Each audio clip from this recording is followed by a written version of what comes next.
اهو فهد جه اهو. انت كنت فين يا فهد؟ امبارح رحنا قعدنا في اوت عليه وانت ما جيتش، خلي بالك مندو زاعل.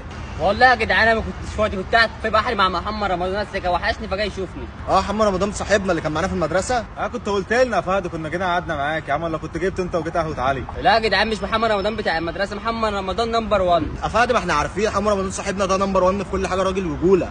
ايوه يا عم ده صاحبنا، ده ما شفناش منه حاجه وحشه. يا جدعان انتوا فاهمين غلط، هنا بتكلم على الاسطوره. يا ابني محمد رمضان صاحبنا ده اسطوره في اي حاجه، ده بيقفل مداين ده. يا جدع، وجهات وشوارع وهيصه. يا جدعان انا مش بتكلم على ده، انا بتكلم على ابن حلال. يا ابني والله يا محمد رمضان صاحبنا ده امي دايما تقول ده الولد ده ابن حلال ومن الخمسه الكويسين. ايوه يا عم ده راجل ابن حلال، ده كده ده. يا جدعان انا مش ده، انا بتكلم على الزلزال. والله يا محمد رمضان الزلزال اللي جه بيتهم ده يعني كان هيدمره، والله جبته قعد معايا في البيت.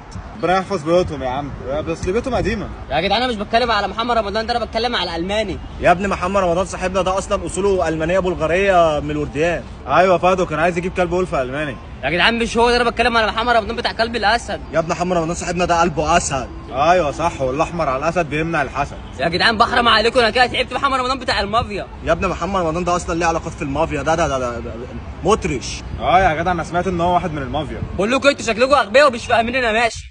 بقول لك يا مندو، محمد رمضان اللي هو اللي بيصور افلام ده، عارف، اللي هو مع ياسمين صبري الاسطوره اللي هو قلب الاسد والناس دي، في بحري، تعالى نروح نصور معاه. يا جدع يلا بينا.